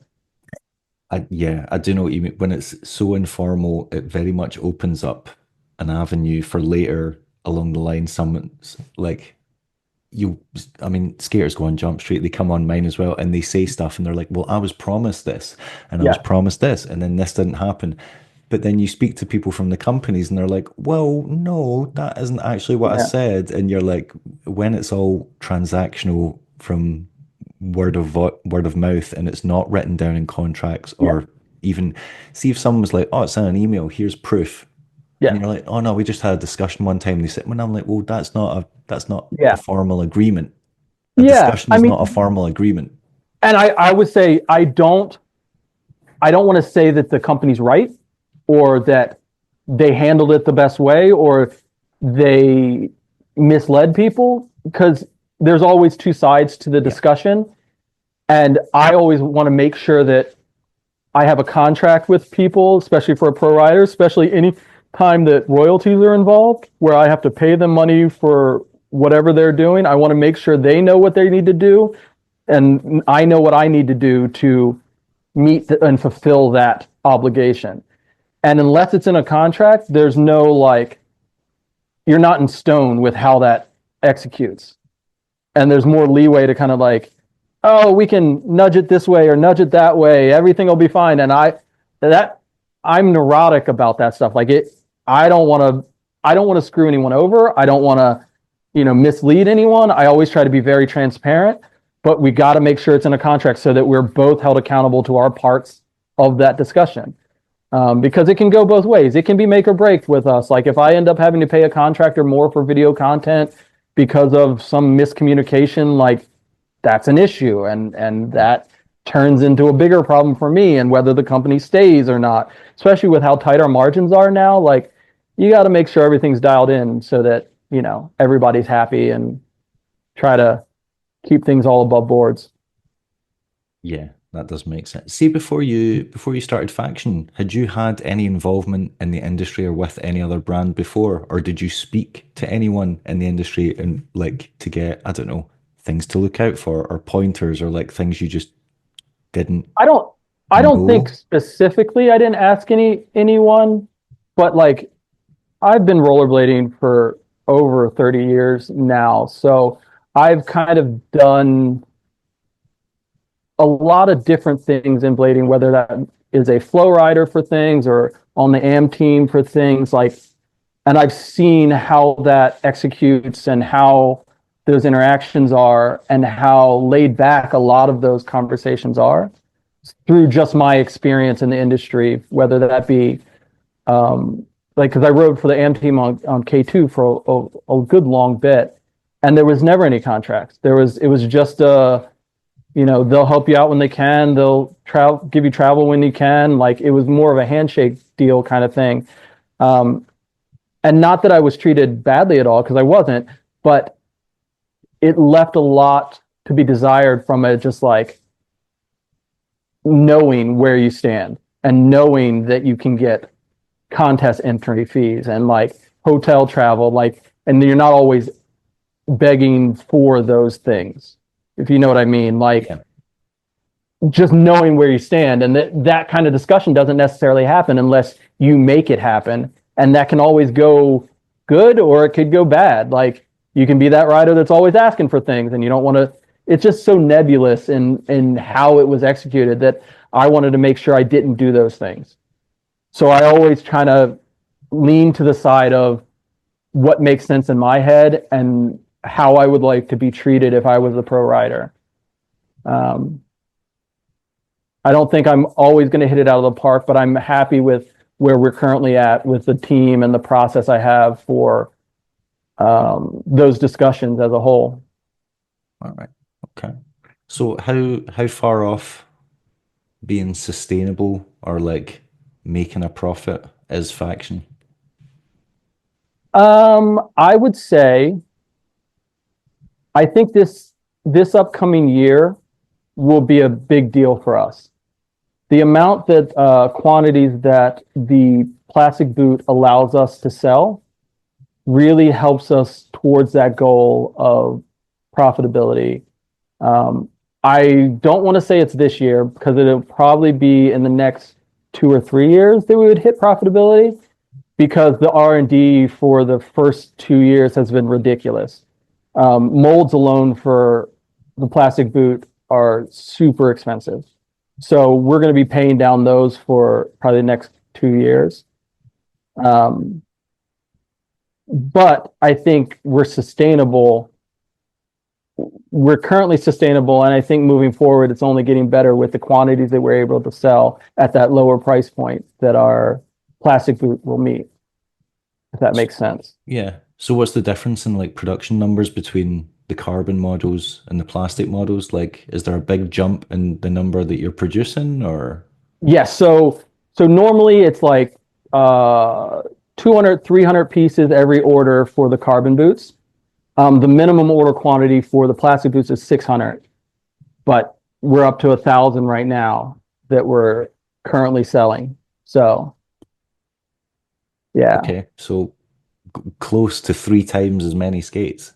Yeah, it's because I mean the price point is much lower for shops.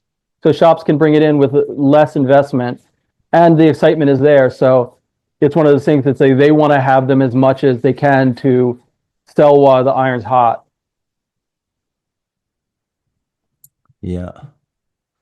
Another thing I wonder about is now we're in a position that's kind of uncharted territory where shops are now creating their own skates. Like you've got Beehive Skate Shop, which well no longer exists now. Now it's Bedroom Skate Shop. But No, it exists. oh, sorry, that's not true. It does exist, but Duran doesn't. Duran Different Bickmore doesn't owners own it now. anymore. Yes. Yeah, he like passed on the business. Yeah, so, Yes. but he's doing when they had the storefront. I was like, so wait a minute. People are coming into the shop to buy skates, and you're recommending this brand, and this brand. Yeah. So you've got this relationship, this established relationship with all these skate companies that's, been going on for like 30, 40 years now in rollerblading, the relationship between shops and brands. Yep. And then you're completely disrupting it by then introducing your own product, which it wasn't called the Beehive Skate, it was called T-Neck, but Yeah. it's the same owner.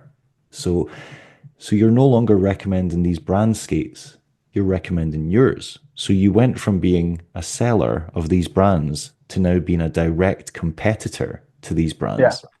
And now local, one of the most successful shops in the world, Yep. are now going to have their own brand skate that's going to compete against all the major manufacturers in the aggressive industry. And I'm like, Yeah. how is that not going to create friction? Yeah. I mean, I'm sure it does. I blame Julio. It's his fault. He demonstrated that us skaters are able to start a brand. I would be lying if I didn't say Julio inspired me to be like, oh, he did it. There's no reason I can't start a brand. And I think that along with like other brand shops are like, you know what? We could cut out the middleman. We can do the same thing. We can find an open mold. We can make some tweaks. We can bring it to the market. And at any other time, I'd say more power to you. This is more options, more choices. When it's a distinctive perspective on a skate, I'm more than welcoming to that. I do think we've gotten to a point where we're pretty full. We're pretty full. The industry has a lot of options now that they didn't have years before. I think a lot of people don't realize the process and how hard it is to develop a skate from the ground up. So I think T-Neck did a really good job at what they did and the pieces that the choices they made and the perspective for their demographic, what they wanted to do. I think that Loco is probably challenged now with the skate they're going to put out to make different decisions so it's distinctive enough to actually like have a differentiator in the market. I don't think you'll see a lot of other shops doing that moving forward. I think that it is a lot of money to invest Yeah, in. I can't imagine many shops are even going to financially be in a position to do it. But Yeah. there are some like big guys in the industry that are making money, like Loco, and another example is like This Is Soul. They're literally Yep. opening a third storefront. You don't open a third storefront unless things are going Absolutely. fantastically well. But I even think that like making a skate, it's hard to do if you don't have a distinctive perspective that you're selling. If that like you don't want to make just a generic skate that is an open mold that's just kind of there. You know what I mean? Like, yes, there's margins for it, but like you really got to have a reason for people to buy that skate opposed to established brands. And like, it's hard to do. I think that T-Neck did it just as well as they could have, being that low cost entry point skate, lightness, like bare bones skate for the beginner, like that is a message that sells, but there's only a handful of messages like that would sell, and that was the one message that hadn't been addressed really in the greater market. So I don't see how shops would continue to do that because the relationship that shops have with brands is one of those time honored things of where it has to be a win-win for both, where we as brands sell direct, but we never undercut the shops. Like, for example, my on our direct website, you'll never see sales. Like, they're always going to be the full MSRP because I don't want to undercut any of the shops that have bought our products where people can get the product from me way cheaper than they could from the shops. So not to cannibalize all of their opportunities to sell because I lowered my price because I'll always be able to go lower than any shop would be because the wholesale price is Yeah. like my cost is lower than their wholesale price. So you always have to kind of think of it in a way of like, how can we make this a win-win for the shops? Because the shops are the ones that have their built-in communities around them. And that's how we grow the sport.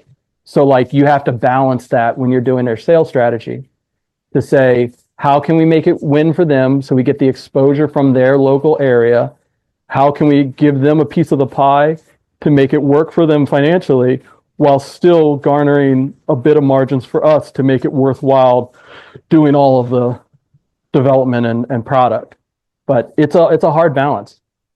Yeah. I also wonder like how much of that agreement is going to continue going forth because like you just mentioned Demskates is a perfect example. They've now got a storefront in California that is competing against other skate shops. Mhm. Now other skate shops stock other brands, Yeah, but they're competing against the other skate shops for the yeah, sales of their skates. yeah, And on top of that, they've got a website where they're selling one-off pieces and custom pieces and da da da, yep, and like and having sales in the store. So as a yeah, result, again, they're competing against, you know, the aggressive malls and the intuitions and the nickel yep, and dime or whatever. And then they're selling to shops outside the industry, and the yep, shops outside the industry aren't honoring the agreement and they're undercutting it and selling skates for like $130, yeah, which a shop can't compete with. And is it going yeah, to lose sales as a result? And it's like, I get that they're doing it to expand the sport, and you know, having another retailer is obviously benefit. yeah, You can't just rely on skate retailers because there's not that many. yep. If you can get an account at an outside industry shop, fantastic, more power to you. But it does come with negative like results. Absolutely. I think that it's all a balancing game. I think for shop owners and brands, like trying to decide where's your line in the sand of like, who do we supply to? How do we get as many quantities out there and at the most reasonable prices and balance it out so that you're not hurting other people's sales and trying to make the water rise all together to increase the number of people that can buy it possibly. I think that a lot of the people in the industry currently don't necessarily think it through as in depthly as some. So they're maybe only focused on getting the quantities out there or only focused on the lifestyle brand part of it. Like there's all these different avenues to focus on. And there's just a lot of things to kind of think through and like how you make it valuable for shops is a super important part of that I don't think every brand focuses on. Um, I also think that sometimes brands don't necessarily think about leaving shops in a bad position of like they bought a shit ton of their product and then they release a new product and the shops haven't had enough time to sell the product they just bought, you know, and they're releasing the new latest and greatest thing because as a brand owner, you design these things over a long period of time and you want to get it out to the market, but you really got to think about when you release it so that you're not, you know, getting shops stuck with like a shit ton of product they just can't get rid of, Yeah. you know? So a lot of that stuff you have to think about and you have to go through all that process to say, maybe we wait to release this one thing so that shops can get rid of all their stuff. So then shops can restock with the new stuff. Like there's a lot of variables, a lot of variables. Yeah. Plus, from the brand's perspective, they're like, I've just spent an absolute buttload on this Yes. massive order from a Chinese manufacturer, and you're like, I need to get this money back, or we're gonna Yes. crumble. So it's like, yeah, Yes. there's obviously both sides to it. Yeah. It's trying to both think of it on a granular level of like individual sales, as well as thinking big picture. Does this grow the sport as a whole? And I think a lot of times we get so narrow in our vision of like, it's about getting these quantities out. Let's just get these sales. Let's get these things moving forward, that we lose sight of that bigger picture of like, does this grow the sport? Does this make the shops win and come back to buy more product? Like, how can we balance all these things to have the best experience for customers, shops, and the brand, and find that middle zone that makes everybody happy? And it's hard. You can't always do it, but you got to try. Yeah, I don't envy your position at all. At all. Right. I've asked you enough questions. I did ask anyone if they had questions in the Patreon, and someone, you're gonna have to answer some of these on the Patreon because he's asked too many questions. But there's I'm sure one person posted like 10 questions. Um oh right, so this is an easy one. Right. First one. What will be the best way to buy factions in Canada? Are you gonna get any local distributors there? So I would say, and this is what I tell anyone, they need to reach out to their local shops and hound the shit out of them to say, I want this product, that I want this, I want to buy this. Because the shops need to know that there's a demand there. And if you're hitting up your shop saying, hey, I want to buy these things, they'll bring them in. But we run into that now where like, as a new brand, shops are not as willing to take a chance on you. So if they're hearing from people that they want the skates and they want to buy them from them, that will help us immensely to bring them into your local shop or whoever, where they want to buy them from. That being said, you can order them directly from us, but then you run into any duties or fees that you would run into. But yeah, I would say hound the shops, hound your local shops. They bring them in, and they can reach out and try to order, because we don't really have that many minimum order quantities either. So they could bring in a couple pairs or what have you. Just yeah, help me help you. Are you guys not are you guys not stocked in Shop Task then? I don't think they haven't placed an order yet. We've had conversations with them when you had just the carbons, but Okay. for some shops that price point's a little high for the everyday buyer. So we've seen our shop interest triple with the plastic boot. So now would be the time to bug those shops if they're your local shop and where you'd prefer to get them from, bug them. Okay. Right. Oh, right. So Eric Trude has asked about 10 questions. Thankfully, we've covered a few of them, but we'll go through the easier ones. Right. Um, do you have any future plans to make a frame in the future? Future plans Yes. to make a frame in the future. Yeah, right. Yeah, I think I historically wanted to be a boot company. That being said, I need to facilitate a way for us to sell completes that are generated from our own materials. I don't think I will ever do like a UFS frame, because there's so many good companies out there that have very distinctive perspectives on frames, and I'm not a frame manufacturer. That being said, I think we will do a sole frame kit eventually. So a one-piece sole plate and frame to be able to utilize the wider split while also keeping a low ride height. It makes sense for us to do that, to be able to offer a complete that's solely a faction complete. I don't know time frame, but I know I have samples, 3D printed samples here that I've been testing. So we're pretty close. I just have to buy molds, and that's always fun. Right. You've already answered what your favorite skates were. We Yeah. know about the K2 history. Oh, what is your favorite skate you've released so far? What's your favorite faction you've had out so far? Oh, I would say it's probably the Midnight Black carbons. the tactical V1s. They were all black. I'm a sucker for a soft boot. I like the flex and how they. I like how they wear out. To be honest, you know how like a soft boot, just you break it in and it gets softer and softer, and it like I love that feeling. So like the tactical V1s all black was probably my favorite release. I think from a business side, my favorite release was probably the white and blue ones because they sold out in like 25 minutes. So that was an exciting, exhilarating thing to go through. Wow. But Okay. That is quick. yeah, you're telling me. Oh, right here, they're asking for a leak. Is the next pro skate in the works already, and can you tell us anything about who it's for? Yeah, I mean, I've been very transparent as time goes on that every pro model has been first come, first serve. So when they came to the team first, they get a pro model first. So that's the order we've been going through. We've done shreds and cams.